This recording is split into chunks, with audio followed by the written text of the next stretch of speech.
Chris Luzniak, And I'm Rob Byer, and this is the Debate Math Podcast, the show where we redefine what it means to debate in mathematics and education. where multiple sides of ideas are explored, evidence matters, and we all grow and learn from hearing each other. Because the world and our classrooms are not binary. So let's dig into this month's debate.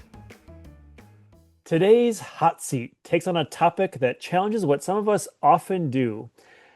We're wondering if maybe we are a little too trusting when it comes to brain-based research. You've probably heard it before, claims about how the brain learns best or teaching moves justified by neuroscience. These ideas have shaped classrooms and professional development and even policy. But here's the question.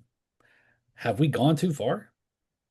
So in this hot seat, we're joined by two unrelated guests who are going to team up to argue that math education over-relies on brain-based research, and that this reliance may actually be limiting how we think about teaching, learning, and students themselves. So let's dive into the debate with this resolution. Math education over-relies on brain research. So, first up in our hot seat is an educator and the founding director of the Lyric Institute, an independent research organization focused on the philosophy of learning and relational pedagogy. This guest holds master's degrees in both education and divinity, with advanced study in instructional leadership from Harvard and the University of Michigan. Her academic work centers on infielded cognition, a framework arguing that learning is fundamentally a field phenomenon arising in the relational space between teacher, student, and world. And she is currently completing a philosophical monograph on what it means to teach and learn in a relational age. We'll have to hear more about that later, but it's Reverend Jessica Solomon. Hello, Jessica. Hi, thanks for having me today. Yeah, welcome to the podcast. And can you tell our listeners where you are and more about yourself and your current role? Yeah, I am right outside of Boston. I work at the Rashi School as a fifth grade teacher and also as the innovation educator. Okay. And then the question we ask all of our guests, when did math first become controversial to you? Yeah, as I was saying to you guys before, I think that my first moment of true controversy with math was when I was a struggling math student. In the elementary grades, I just remember the humiliation and shame of the classroom, of the math classroom for me, of feeling like I didn't understand what was happening, that I didn't understand why I needed to do it. So really, I guess, a crisis of meaning, and the meaning of math and why it was important. Okay, awesome. Well, wonderful. Thank you for joining us. And arguing along with her, we have a mathematician and former rock musician who began his education career by teaching at a private all-girls school in rural England and later in Los Angeles at LAUSD. Leaving the classroom in 2006, he became a math specialist for the Los Angeles Unified School District, where he designed many of the district's algebra and geometry concept tasks and did wide-ranging professional development to drive classroom implementation. A passionate believer in the power of all students to learn mathematics conceptually, he joined the nonprofit Mind Research Institute team as a senior mathematics specialist in spring of 2010, eventually becoming the vice president of content creation. It's Nigel Nesbitt. Nigel, welcome. Well, thank you. Thank you guys for having me here. And hi, Jessica. Lovely to be here and very excited to get stuck in. So, yes. And can you tell our listeners where you are and what your current role is? I am still in Los Angeles and I am still, notice the Los Angeles, my accent is still going strong. 26 years here, but still hopefully got some kind of an accent. And I am still vice president of content creation at Mind Education. So still building games, building learning objects, and doing all that kind of stuff. So When did math first become controversial to you? yeah, interesting. I mean, for me, I think my experience as a student was a little different. I loved math growing up, absolutely all the way through. And for me, one of the first moments where I kind of felt like, not like I hit a roadblock, but something connected with math just didn't feel right, actually was when I was teaching. And I was observing other teachers at the time in the school where I taught. And some I thought were fantastic. and others who were teaching, AP calculus and a lot of classes of this nature. I remember one going to visit a classroom very vividly. I'd probably been teaching there a couple of weeks, and you're going to observe other teachers.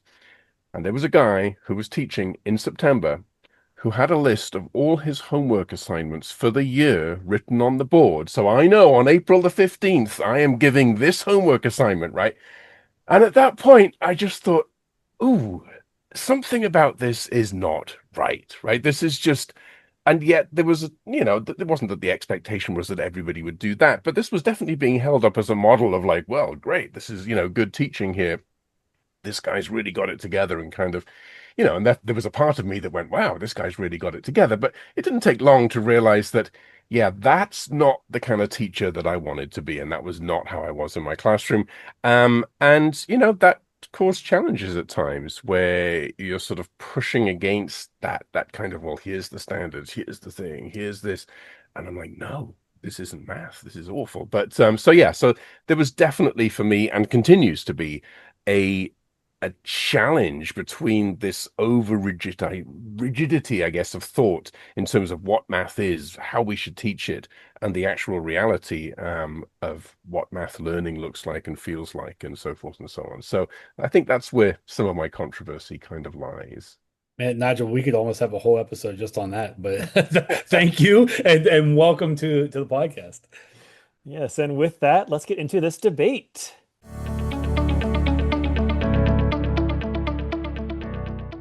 All right, so we begin with opening statements from each of our speakers. Although they are on the same side, we want to give them each a chance to share their thoughts. You each have about 2 minutes to present your arguments, and we're starting here with Jessica, arguing that math education over relies on brain research. So Jessica, the floor is yours. Thanks. Yeah. So, I actually think that there's a question underneath that question that we're debating, which is really not how much should math education rely on brain-based research, but something more fundamental, which is what kind of thing is learning. And I'm coming to that because I feel like how we answer that question determines everything downstream, right? Which researchers get consulted, which findings count as evidence, and what teachers are trained to notice. And if decision makers have decided, even implicitly, that learning is primarily a neurological event, then of course, neuroscience becomes the governing framework because it's the right tool for the job that people think that they're doing. But I'm thinking that that answer is wrong at the center because we're not teaching students as brains in our classrooms. We're teaching students as minds, right? And a brain and a mind aren't the same thing. So the brain's biological and bounded and measurable, and neuroscience tends to the brain, and that matters. But the mind is what happens when the current is running through. It's relational and emergent, and it doesn't sit neatly inside of the skull. So I'm thinking about my students, and you can have a neurologically intact and cognitively capable student who's decided based on years of experience that mathematics isn't a place where they belong. Their brain's fine, but nothing's happening because the current isn't running. And cognitive science has known this for decades, that the mind is embodied and extended, it's embedded and it's inactive, which means basically that it lives in our bodies, our tools, our cultures, and our interactions with others. In the work that I do, I introduce this idea of the mind being enfielded because I think that the relational field between a teacher and a student is where a child either learns that their mind belongs in mathematics or doesn't. And the field isn't in a brain, it's in what I call the between, which is where the most important mathematical learning either happens or doesn't. So I'm not here to argue for less science, but maybe for better science and for a math education that allows not just how does the brain learn, but whose mind gets to belong here. Thank you. And now we will hear from Nigel. Nigel, you All also right. have 2 minutes. Go ahead. Please stop me if I ramble and go for too long because Jessica's was perfectly beautifully wrapped up there and fantastic. So I'm gonna agree with a lot of what Jessica said, but I am going to sort of push on a couple of interesting points. But I really like this point. It's not necessarily a question of less science, it's the right science. We have a horrible history in education of implementing what I would almost call pseudoscience. And we've done this for years with this sort of learning styles, right brain, left brain, none of which is real, none of which is actual neuroscience, none of which has any validity whatsoever. And yet, certainly when I was teaching in LAUSD back in the day, the notion that learning styles was not absolutely 100% a thing would be like sort of heresy. Basically, it was a perspective that was just like, oh my gosh, you can't say that. And I'm like, no, this is just not true. And one of the challenges, and Jessica, I was reading your article, which I really liked and enjoyed a lot, and you're talking about, a lot of this sort of implementing brain-based ideas in the classroom. One of the problems, if I was to write an article and say, call it spatial temporal reasoning and how it underpins mathematical learning, I would probably get 3 clicks, right? But if I wrote an article and called it three neuro tricks or 3 neuro tips for your math classroom, oh my gosh, there'd be a bazillion clicks the next day, right? And we have a tendency, and I think this is really one of the problems here, to focus on little things and go, oh, this is the thing. This little thing is going to solve the problem. And it's almost very similar to what I was observing when I'm talking about that teacher whose classroom I went into, right? It's all fundamentally based on this notion that mathematics teaching is based on the delivery of information. And what Jessica's talking about here is like, sort of really, if you isolate neuroscience and say, well, what little neuroscience things can we use to facilitate this delivery of information to make it faster, better, quicker, or whatever, or so forth and so on, it's fundamentally still based on this flaw that math learning is just this delivery of information to the student. Nothing could be further from the truth. Mathematics learning happens when students are engaged, when they're puzzling things out, when they're thinking, when they're collaborating, when it gets messy, and all of those types of things. And what's interesting is that actually a lot of the neuroscience, cognitive science actually supports this. So my sort of bigger contention is that we don't actually implement hardly any of the proper science in a mathematics classroom setting. Still, I walk into way too many classrooms, especially once you get to middle and high school, and it's about a one-way flow of information with maybe a little bit of kind of interaction occurring. And if I look at most tech-based programs, it's basically a one-way flow of information with the student kind of maybe doing some stuff. And that, for me, is where the inherent problem lies. We still have this misvision of what mathematics learning really is. And when you've got that, we're just trying to layer, oh, this neuroscience thing will help, this thing will help. And it's like, no, it won't. Nothing's going to help if you don't fundamentally change what's at the heart, which is that math learning doesn't happen when you sit there and just sort of magically absorb it by sort of thing. You have to be an active participant. You have to figure stuff out. Once you start doing that, then I would argue that that's when the science actually starts to come alive. So for me, we need lots more of it. But I think I actually really agree with Jessica in terms of what that looks like.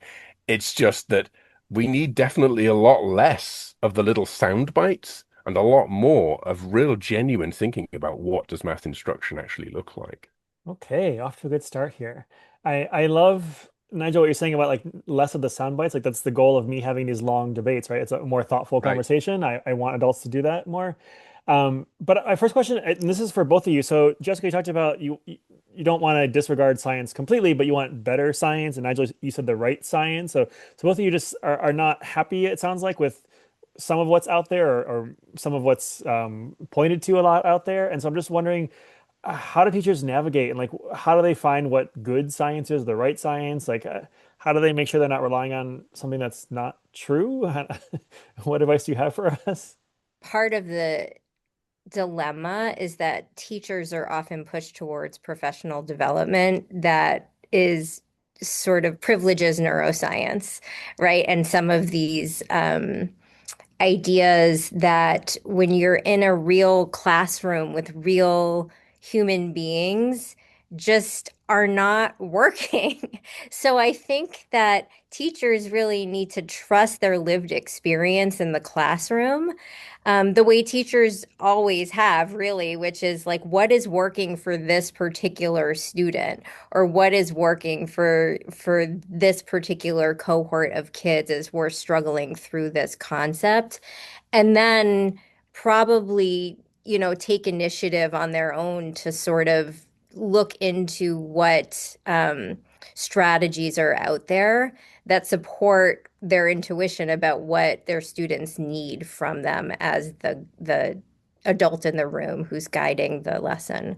I mean, it's tricky, right? It's hard. This is not an easy thing to do. And I think the first thing I want to say here as well is, certainly from my perspective, teaching is an art form, not a science, right? Teaching well is unbelievably hard to do. It is not something that you can just sort of identikit, give somebody a little bit of training and have them go and do. It is a really difficult thing to do really well. And there are going to be tools that you use that are absolutely going to be based on all kinds of ideas, but science being one of them, neuroscience being one, cognitive science definitely being another. But the art of teaching, weaving all those things into a coherent whole, is very much focused on the students in front of you and how you use those tools to make that learning moment come alive. I think, how is there a magic litmus test that can easily be applied to anything? I don't know that there is.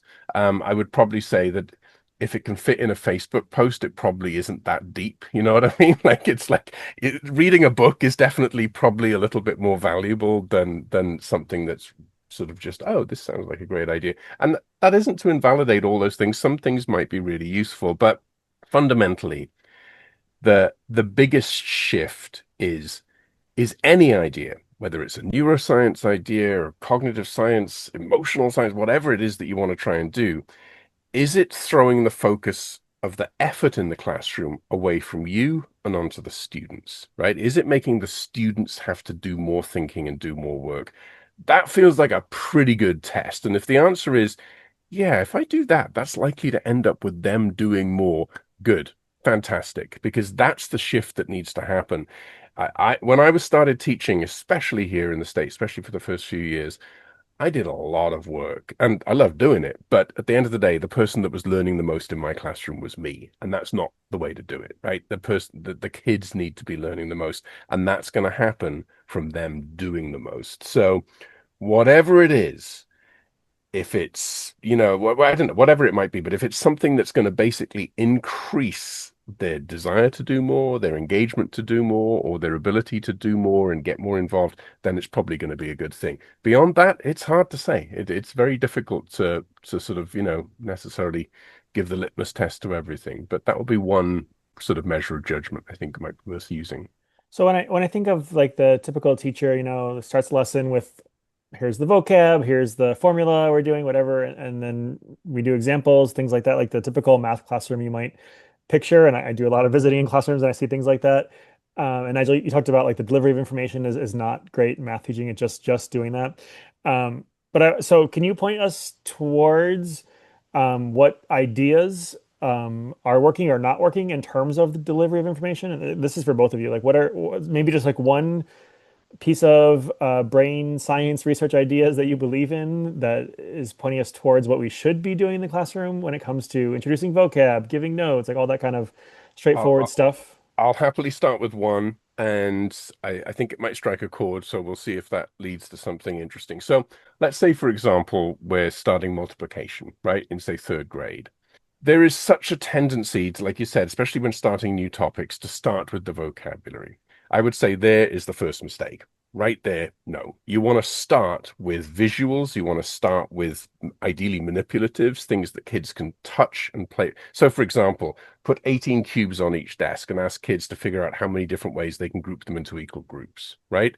They can do this with no vocabulary. They don't have to know any words to be able to do this. They can figure it out and go, oh, look, I can put it in groups of 3 and there's 6 of them, or I can make groups of 2 and there's 9 of them.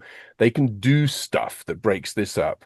Now they are building schema, to use a little bit of neuroscience here, before any vocabulary is used to have, they don't need the term equal groups. You can just sort of go, break these into equal chunks or whatever the heck you want to call it. And start with activities that get the kids into the mathematical ideas before you start layering any kind of vocabulary or anything first. And it's inherently our brains, our spatial temporal devices, if you like. We have these incredible sort of puzzle pattern matching sort of things inside our heads. And mathematics, at the end of the day, is a spatial temporal activity. So if you can start with that visual, touching, moving things around, seeing how it works, if you can start with that, and then start adding vocabulary to describe the things that the kids now see, that is so much more powerful and a much more powerful way around rather than the typical way, like you said. Let's start with the vocabulary, a bunch of words that you don't know what the meaning is, and we're going to tell you what the meaning is. Hopefully that makes some sense. And then we go from there. You're layering layers of unmeaning on top of each other, right? And it's like if you can start with the visual, start with the mechanical, you can build meaning from the inside out. So that will be one sort of way that I would say is radically different from the way most people approach teaching math. And ideally, it wouldn't stop at third grade. There's no reason why you can't use manipulatives all the way through calculus, all the way through. Certainly, some of them might end up being virtual. It doesn't matter. There's all sorts of stuff you can do all the way up. Play with it first, basically, would be a simple way. How about a simple way of saying that? Get them to play with the mathematical idea first, then you can break it down and start doing the more sort of, symbolic stuff you need to do on top of that. Yeah, and Jessica, maybe the opposite of that. So like something I think you both agree on is this idea of playing and exploring first. But so what are some things you're seeing in the brain science research that's out there that you don't agree with that are, cause you to write that article and making you question some of the things that people are promoting?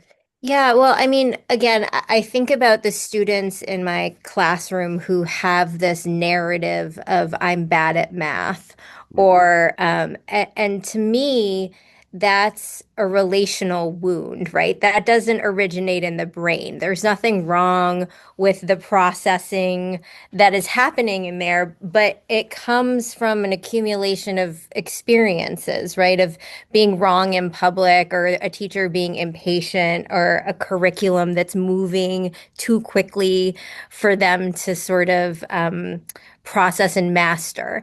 And that's actually one of the things actually that I think neuroscience is pointing us towards in a great way is how fundamental mastery of core skills is before moving kids on. And in the classroom, there's time pressure, right, to move through your curriculum. And so we end up not with a mastery-based education at all, but with kids who have like, Swiss cheese math at the end of the year where they've only mastered like 69% of the curriculum and yet we're moving them on. And so there's this narrative that forms. Um, so I think that, when what I notice a lot in my students is this desire to perform, that they think that they want to know, they want to get to the right answer because we're rewarding kids for the right answer, right, with a grade. And they can't.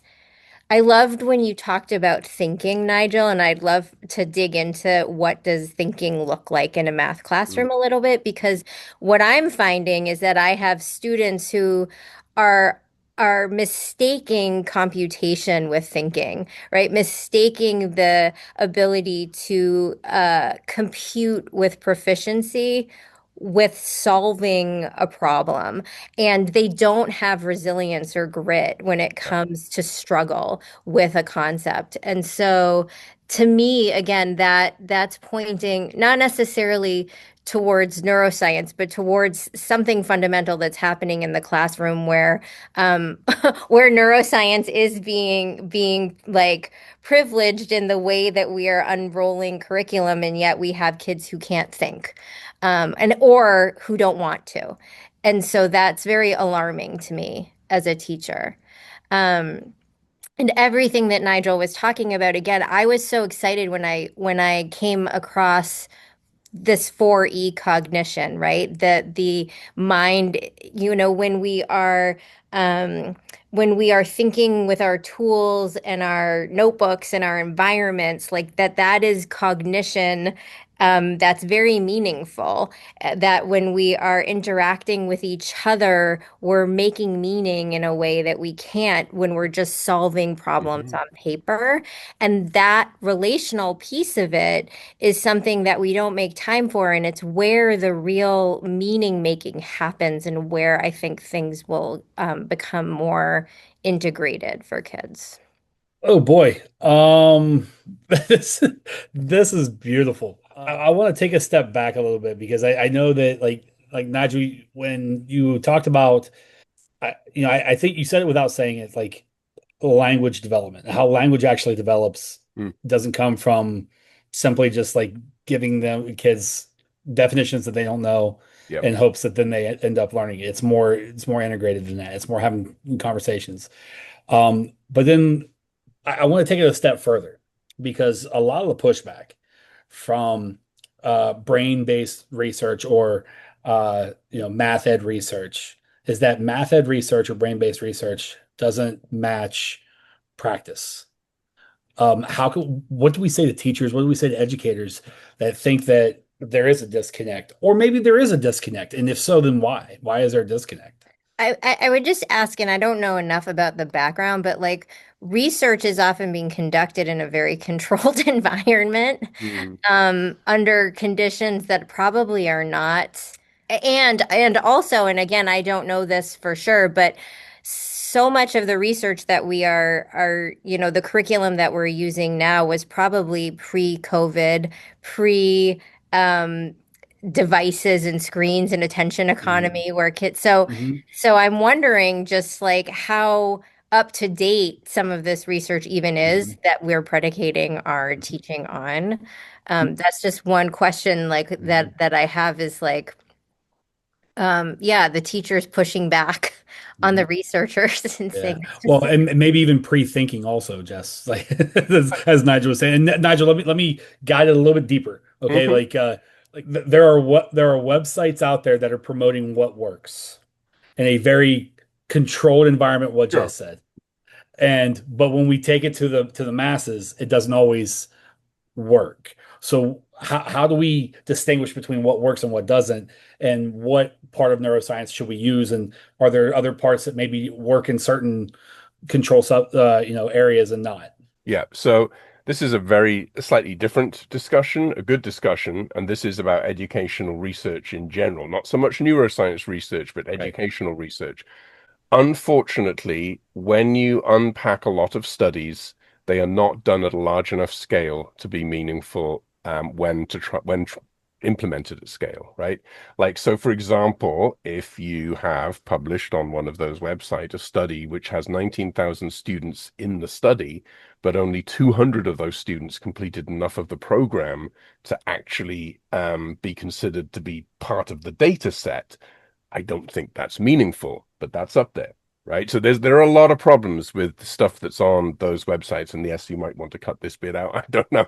But this is a different thing to neuroscience research, right? This is education research and very much program-oriented education research. And I would say that the answer to that is there should never just be one study. If you can't, I mean, they might not all be on that website, but if you dig deeper and you can only find two or three studies and they're relatively limited in scope, that's not really going to support a large implementation. If you can find 50 studies or studies across hundreds of schools or large thousands and thousands of students, then that's interesting, right? And they do exist, but that's different from that's those are more program studies. And again, implementation is a massive challenge in any implementation of any program. So it's a slightly different thing from, you know, sort of the neuroscience, cognitive science research being applied to education in general. But Mhm. the thing I was going to say about that was that again, so often what gets presented to teachers is some idea that just feels like one more thing, right? It's like, oh, here's this one more thing that you now need to try and do in your classroom. that isn't going to help anybody. And again, if it's not part of a coordinated plan and a coordinated approach, whether it be through a program, not with a program, but part of some kind of coordinated plan of changing teaching across, a district or something, it's probably not going to have a heck of a lot of an effect. So, and I think too often a lot of these things are rolled out as here's this new thing you need to try doing, and it just feels like one more thing. And yeah, from a teacher's point of view, that just gets overwhelming. Cognitive load is not only a thing that affects students, right? Cognitive load is basically when you're so overloaded with trying to figure out what's happening, you can't even get to think about the problem at hand, which happens in math class to students a lot of the time because of language and symbols. But for teachers, cognitive load is the load of, okay, I've got all this stuff I have to do. Oh, and then I've got to teach. And we just need to make sure we're very careful that we're not overloading teachers with stuff just gets in the way of them actually teaching, right? But at the same time, we can't just keep teaching the way we've been doing just because it feels good. There are definitely things that can be changed that can have a big impact. So it's it's a delicate balance. There's a lot there. Mhm. Well, that's a really important thing that you just said, Nigel, about especially about the difference between the neuroscience and the math ed research. I think Hmm. that's a misconception that people have, especially as we're diving into this. And so, I guess to kind of lean into that misconception, oftentimes teachers are sitting in these professional developments, and then they're hearing, neuroscience informed practices being emphasized. How could they respond? How should they respond? And then the people who are delivering that, how can we make it not feel like one more thing? And Jess, from either standpoint. I thought about this in advance, so I have like notes. I'm just going to read some things because I think that actually it's helpful, right? So, as I was thinking about it, I was like, okay, neuroscience belongs when we're talking about conditions and mechanisms, right? So, like some questions that I think neuroscience has been very helpful in addressing are like, how does memory consolidate, right? Neuroscience has earned its place with spaced practice and retrieval and interleaving.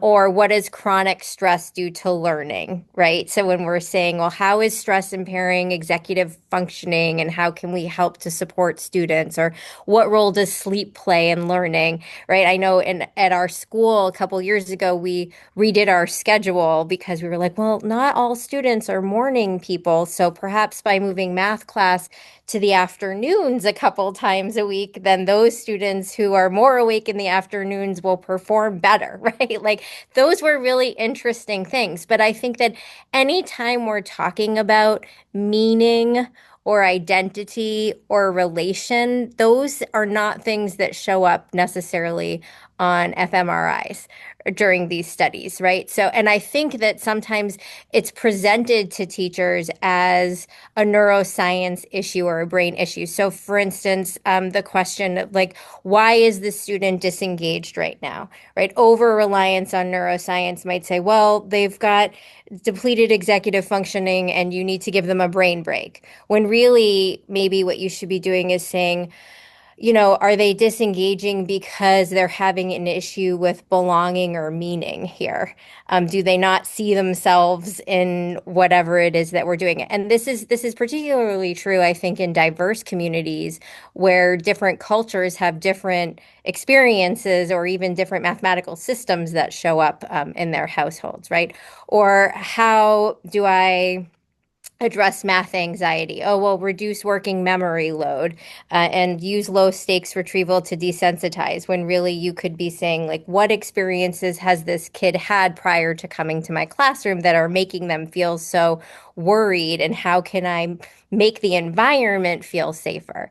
Right. So I feel like sometimes what's happening is that we are being given neuroscientific strategies to address what are really fundamentally relational issues in the classroom. And that's where I think teachers actually could sort of say, is this addressing mechanism? Because if so, like the brain is very mechanistic and this makes sense. But is this actually a question where if I were to sit down with my student and sort of have a conversation with them or try to ask, like, what is this behavior or what is this communicating about the student's sense of belonging or purpose or meaning, even though those are sort of campy ideas and feel like sometimes they don't have a place anymore at school. Like that when we talk about meaning and identity belonging, it becomes so unscientific. And that's why teachers are so afraid of it because they don't want to be accused, I think, of like not being rigorous in their approach to teaching and learning.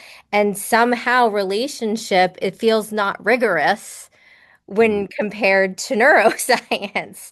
So that's where, bringing in the cognitive science that points to relationship and the inactive mind as being so essential to cognition, bringing that back. I think bring back relationship and meaning, and don't make it so much about mechanistic stuff. I don't know.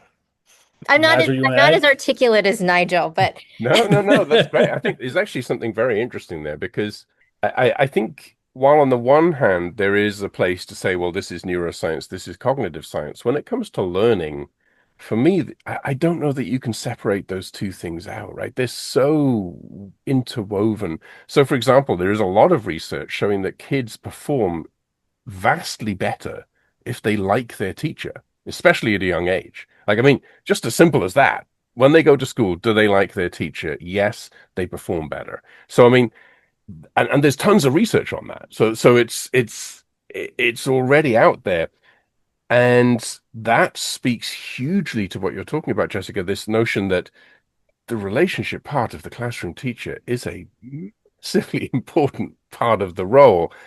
And I would hate for people to be feeling that somehow that wasn't important, right? Because that is, you could almost argue, especially for younger children, that's probably the most important thing that's happening in the classroom is in the first few years of their school. If they like the person that they're spending most of their day with, they will have a much better school experience from that point on than almost anything else you could do. So that, yeah, we definitely do not want teachers to be feeling that somehow that part of being a teacher is less important than whatever other brain-based, so let's call it ideology, might be the flavor of the month. Because at the end of the day, that is a huge thing. I'll give a small example. My son, who's now ninth grade, had a teacher in first grade who was, it was not so great. And he made it through okay, but it was a challenge. And my daughter, then being even younger, she was in kindergarten when COVID happened and basically did most of kinder and some of first grade on Zoom. And that was not a good experience. She was well behind in reading, and a lot of that was very much just she just didn't have the typical social experience of being in a classroom with kids and playing and doing all that stuff. So the the social emotional, the cognitive science part of that is hugely important. But I do think where neuroscience does have something that should be inserted into the math teaching conversation and isn't anywhere near enough, does have a part to play in then students' math anxiety, students' relationships with math, because far too often, if students had, like I said, a chance to play with math before being taught all this stuff, that also would dramatically change their relationship with how they feel about mathematics. So the actual content, the way that that content is delivered, which neuroscience would say, don't do it by telling, right? It would say, start with visuals, start with spatial temporal opportunities for kids to make sense of things first themselves. That, unfortunately, that doesn't play as much of a role as it should, but that could actually have a big impact on kids' relationship with mathematics, even though it's not necessarily about their holistic being per se, but it is about the way of teaching, but it could have a big impact, I think. So, bit of a messy answer, bit of this, bit of that, but hopefully there's something there that's useful. Yeah, I have just one last question. I'm thinking about someone who may want to push back on what you're all saying, right? And they're like, this all sounds really touchy-feely, emotional, wishy-washy. And the way it's been going in school, it worked for me. And I see many teachers like that. They're like, it worked for me. Just tell me the information. I'll crank it out. I'll be good. I'll get an A, right? It worked for me. What do you say to teachers and other and parents and other adults who say like, well, the way it has been, it worked for me, and I see research out there that supports that. So why should I listen to you? So I actually have an answer for this, Jessica. You can absolutely have the last word and wrap this up. I'll just go because I literally had to deal with this. So COVID happened. My son was in third grade at the time. We did an after school pod thing with some, friends of ours and their kids. So all the kids together. And the parents got to see the math the kids were doing in third grade a lot more closely than they ever had before, right? And they're looking at these area models and they're thinking about the way that they learned math and they're looking at these things. And every single parent, whether they were from Tibet, Armenia, or Glendale in California, they all said the same thing. They said, why are we not teaching math the way we used to? Right? They all asked me this question because they knew I did something vaguely with math, but they couldn't quite name it. But so I had to really figure out an answer to this. And there is an answer, and it's a good answer as well, right? So the year of my birth, 1969, we did something that we're actually doing today. We went to the moon, right? And to get us to the moon, there were rooms full of people who basically were human computers who basically helped us to get to the moon. My mother was not a human computer, but she absolutely used arithmetic, mathematics on a daily basis as what was called back then a secretary, office manager, probably be called today, right? And it was useful for people at that time, not that long ago. So within my lifetime, it was incredibly a useful skill to just be able to crank out being able to be good and proficient at mathematical procedures. Like literally, if you came out of school being proficient at just doing mathematical procedures, that was good. And NASA even wrote a memo in 1942 saying basically, we need loads of people coming out of the school system who need to be able to crank out all this stuff. We don't care if they understand how it works, right? So they said to the school system, produce lots of people out of your math classrooms. We only need a few that really understand it. Most of them, they just need to be able to do it, and that's great. The number of people that are employed today to be good at doing procedural mathematics is zero. Not one person is employed.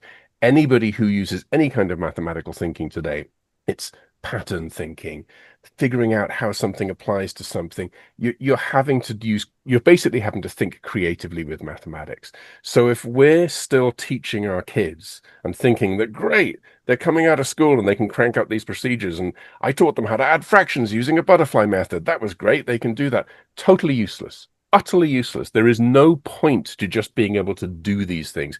If you're not understanding how it works, if you're not involved in figuring out the patterns, struggling, persevering, being challenged to think, and we didn't talk enough about this because Jessica hinted about it. It's such a great thing. It's like, what does thinking look like in a math classroom?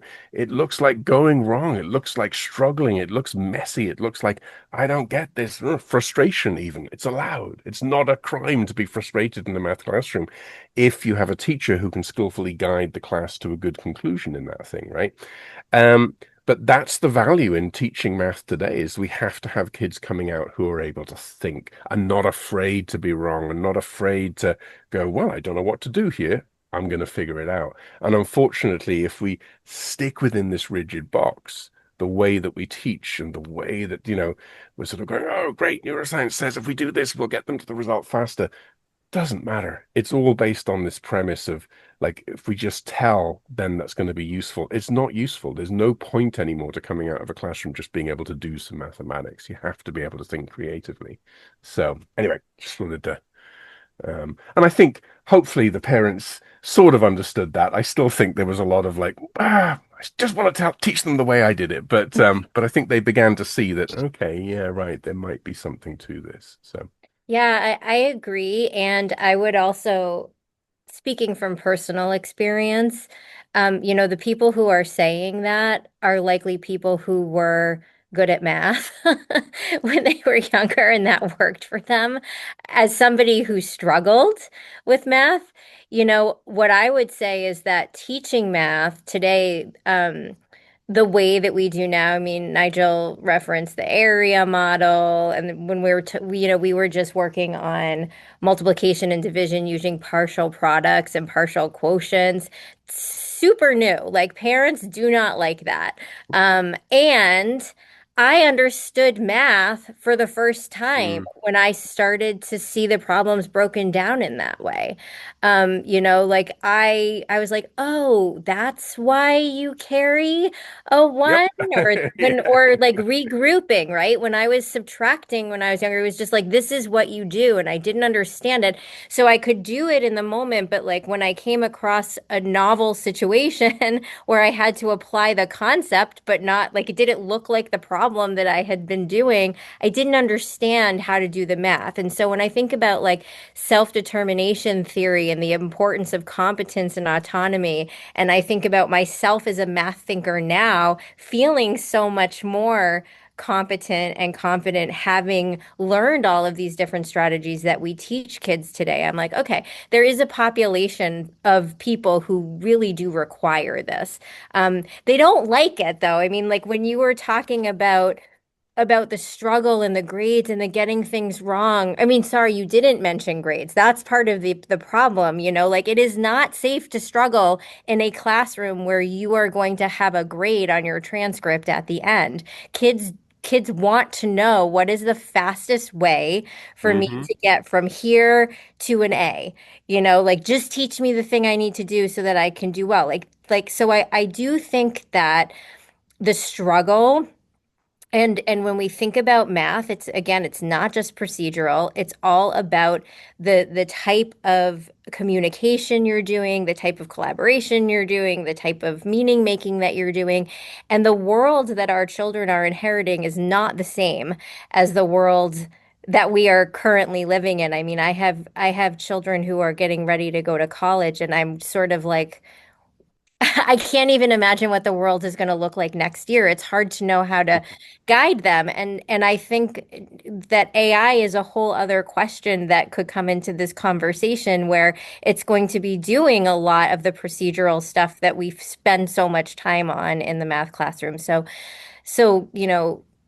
teaching math in a machine age is a really interesting debate to have, but our parents and even us are not inheriting the world that our children are, and I do think that um, the brain-based, including cognitive science, like again, I want to lean into all of that and say that it's important, but I think that the meaning making and everything that comes out of learning how to think about math is going to be what allows our kids to adapt to the world that they are going to inherit.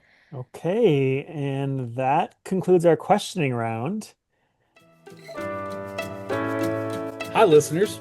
Before we get into final arguments, we want to pause and have you ponder for a moment. What did the guest just say? And what stood out for you? Whatever is on your mind, we want to hear it. Did you know you could text us your thoughts? Just head to the show notes for this episode and look for the Text Us link. We'd love to hear what you have to say. And with that, let's hear our closing statements. We'll now end by giving our speakers a minute or two to make their final arguments to you. And we're going to begin first with Jess. Grab Thanks. Jessica. I think that what I would like to do is just to address all of the teachers who are listening to the podcast and to say that teaching math, teaching anything these days is very challenging. It's very complex. And the more you can get out there and understand the why behind the strategies that you're trying to implement in your classroom, the more prepared you'll be to sort of support the students, but also, and again, I'm speaking from lived experience, knowing who your students are is the most important thing. So, whatever neuroscience tells us, whatever anything is telling us, when we have a child in front of us, they are the expert in their own thinking and their own way of being. And so, centering the child and children in your classroom, if you make that your priority, you'll always be successful. I think if you stop and say, "Who am I teaching?" That's the most important question that you can be asking at any time. Beautiful. And with the final word, Nigel. Fantastic. All right, so I'm going to start with the the most fun I get to have these days, and I still get to do this quite a bit, is I get to go into classrooms and actually try things. And every time I do this, and I get a chance to go into classrooms about as low as second grade in terms of age through to sort of middle and high school. Every time I do this, I'm trying some different type of activity or something that I might be working on. Kids always surprise me. They always, when given the opportunity to bring their thinking, they bring it in ways that you do not expect them to do. And for me, one of the real challenges of teaching is learning how to get out of the way as much as possible, right? Where you're providing them with an environment where they feel keen and excited to explore something. You're providing them with the tools because you know that it'll help to guide them on a path of discovery. And when you do that, kids bring thinking that is remarkable. And the big push for me is how do we help teachers transition away from telling towards actually sort of creating that environment and creating an opportunity for the kids to really do as much of the thinking as possible. Because as we were discussing, it is so critical today that kids come out of the classroom being creative mathematical thinkers, right? We can no longer think of mathematics as this static subject, which is just a bunch of things to learn. It is a way of thinking and analyzing the world that you can use in an incredibly creative way if you learn it through a creative way. And there's just such a shift that I think neuroscience can actually play a big part in helping to understand what that shift looks like. We just need to be really careful that anyone who writes an article saying 3 neuro tricks for your classroom is probably not all about that shift, right? Even though I'm sure I've probably written that article myself at some point. Like, we got to go deeper. And I think the challenge is making sure that we do stay focused on that bigger picture and not getting wrapped up in these little side tracks, which just become one more thing and become overwhelming and don't actually help. So I think there is a huge push to be had here. And for kids, it's critical that we make that. But we just got to really kind of go, yeah, education needs to move, math education needs to move massively to keep up with what's happening. And it's going to take a village. It's going to take everybody: neuroscientists, cognitive scientists, educators, behavioral therapists, all together, kind of figuring out how to make this thing move forward. And then perhaps we can do something really special. Wonderful. And thank you both. That concludes this discussion. Now it's up to our listeners to take a moment, ponder the arguments, and share with friends, what resonated with you. Be sure to follow us on Blue Sky at Debate Math to share your thoughts on this debate. Again, huge thanks to both of you for joining us as guests with, somewhat of a controversial opinion and bringing it forward with such thoughtfulness and great ideas. And thanks to all those who are listening. We hope you enjoyed and learned from this. So as we wrap up, Jessica, where can listeners find you, get in touch with you?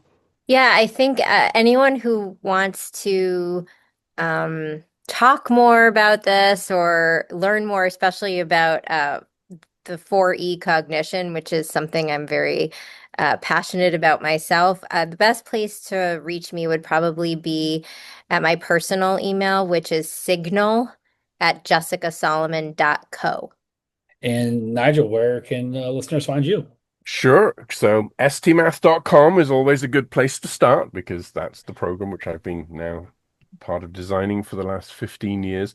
But I also have a blog where I kind of actually put stuff and engage with discussions with people, which is Visual First Math, and that's on Substack. So very happy to have conversations with people there as well. I enjoy when people actually comment on stuff and we get into some really good discussions. So Visual First Math or STMath, either one.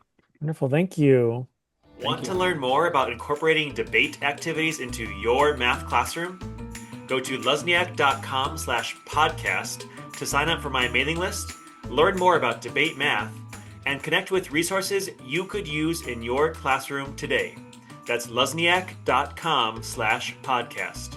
Feel free to reach out to us with comments and questions on debatemath.com, or follow us on social media at debatemath or at debatemathpod on Twitter. And don't forget that you can text us with your thoughts on any of the debates too. You can also rate and review us on Apple Podcasts. or wherever you listen to this podcast. Your feedback is super important to us. Well, that's all from us. Looking forward to debating with you next episode. Until next time, cheers.